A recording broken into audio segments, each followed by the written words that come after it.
Many people believe the Republican and the Democratic parties are now controlled by the same powers. Do you think that? James Perloff is the author of The Shadows of Power and an expert on the Council on Foreign Relations. He joins us now for today's edition of Politics and Religion. Look, there are two things I don't discuss: politics and religion. In my house, we don't talk about politics and we don't talk about religion. I'll talk to you about anything except politics and religion. I never talk about politics and religion. Politics determines how we'll live here on Earth. Religion determines how we'll live forever. I'm Irvin Baxter. I think it's time we talk about it.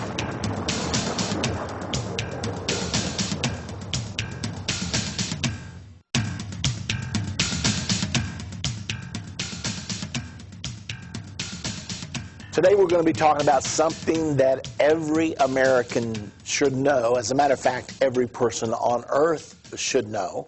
We're going to talk about organizations that are behind the scenes but exerting inordinate control upon the government of the United States of America, and even having tentacles that reach around the world. Several years ago, I read a marvelous book explaining the organization called the Council on Foreign Relations. The book was entitled The Shadows of Power by Mr. James Perloff. I enjoyed it so thoroughly, but not only because of the content, but because it was so well documented, so solid in its presentation. And so I've always cherished this book in my library ever since. We're honored and happy today to welcome to Politics and Religion Mr. James Perloff, the author of Shadows of Power. God bless you, James. Good to have you on the program with us today. Well, thank you, Irv, very much for having me on. I was thinking back about when I did read your book. I don't remember actually the year that I read it, but it was certainly one of the landmark books in my life. I was already familiar with the Council on Foreign Relations and many of the things I needed to know about that, but I think yours was the best I ever read, so I want to personally thank you for that immediately right up front today. Oh, well, thank you for giving me the opportunity to expound further on the subject. We're going to be talking about the Council on Foreign Relations today, and I know that many of you immediately suppose that it is a governmental agency. However, it's not. James, fill our listeners in a little bit, because there's undoubtedly those listening who do not know what the Council on Foreign Relations is. Sort of bring us up to speed, would you please?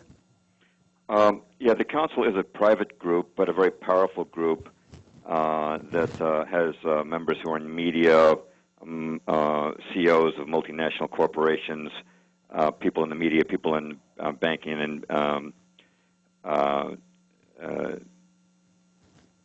they have a purpose of creating a world government. Let me just go back to the beginning. The Council was really got its start when Woodrow Wilson traveled to the Paris Peace Conference of 1919, which was settling the aftermath of World War I. And traveling with him to that conference, he did not invite any members of his party, the Democratic Party. Instead, he went with bankers such as Paul Warburg, who was heading the Federal Reserve Board, Bernard Baruch, who is a major player in the Federal Reserve banking cartel, and Edward Mandell House, who was really the Wall Street's front man in the White House. He lived right in the White House and was Wilson's controller. These are the Federal Reserve boys who give us so much trouble now with our rising prices and inflation from the money they credit of nothing. Well, anyway, when they went to Paris in 1919, of course, Woodrow Wilson's big proposal was the League of Nations, and that was the first attempt at a world government. And anybody familiar with, I know you talk a lot about end times on your show, anybody knows that the Antichrist to rule the world is going to need a world government. To govern the world, you need to have a world government. And this is the first attempt at it, but although the League of Nations was enacted through the Versailles Treaty, the Founding Fathers of the United States had stipulated that no treaty could be made by a president by himself. It had to be ratified by the Senate, and the Senate recognizing the League of Nations as a threat to our sovereignty, rejected it. Now, the bankers who had actually drafted the proposal for the League for Wilson were still in Paris when they got the news that the Senate had turned it down. And so they had several meetings in Paris and decided they would form a new organization in America whose purpose would be to bring America into the realm of world government, which at that time constituted the League of Nations. Today it's the UN and other multinational structures. But the organization that they formed out of those meetings was incorporated 2 years later in New York City as the Council on Foreign Relations. Ever since, it has served as the chief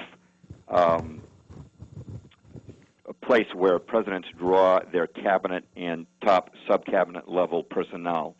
And we'll go into that more, but I've spoken enough. So that's a little background. It is an organization devoted to forming a world government.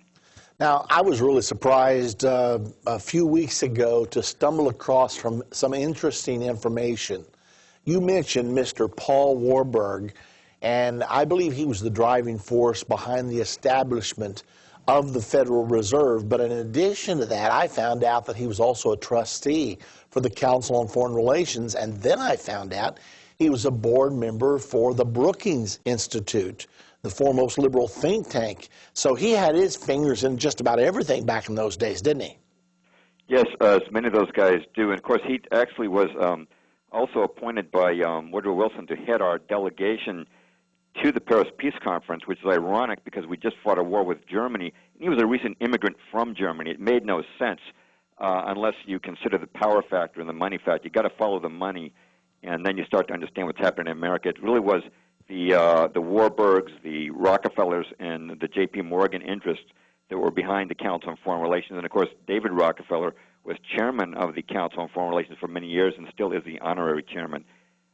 You know, it was like they needed to take control of the money, they needed to take control of the political system, and they needed to take control of the policy. So they sort of established a three-pronged organization, or at least a three-pronged effort there when they established the Federal Reserve, which gave them control of America's money, the Council on Foreign Relations, which now basically controls who runs the government, and then the Brookings Institute, which devotes itself to pounding out policy that many of the presidents end up adopting. So when you see that effort that was all launched back between 1913 and 1921, it's pretty impressive to realize here we are 100 years later, and it's like all this is still very much dovetailing. As a matter of fact, more powerful than ever right now. Let me ask you this, James, and I want you just to level with us here. Would you say that the Council on Foreign Relations is really an invisible government here in the United States of America? Yes, there was, in fact, a book written by a former FBI man named Dan Smook called The Invisible Government, which was about the Council on Foreign Relations.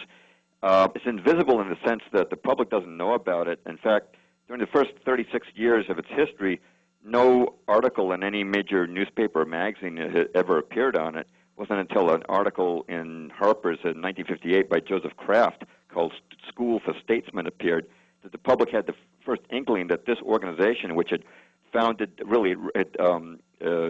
the original plan for the UN, had created the Marshall Plan, had created the IMF and the World Bank secretly, that it even existed.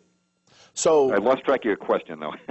Yeah, well, so being invisible like this really allowed them to operate without much criticism because no one even knew they existed to criticize them, and yet they were exercising very, very powerful influence on the U.S. government at the time. That is absolutely correct. Okay, well, I want to get down to some specifics because, you know, we can talk about this Council on Foreign Relations and everybody's eyes sort of glaze over. But let's talk about specifically some of the men involved and specifically what they do. Do we have proof, in fact, that the Council on Foreign Relations exercises control over our government today? Is there any proof that that's true? Well, you need only look at the membership roster and to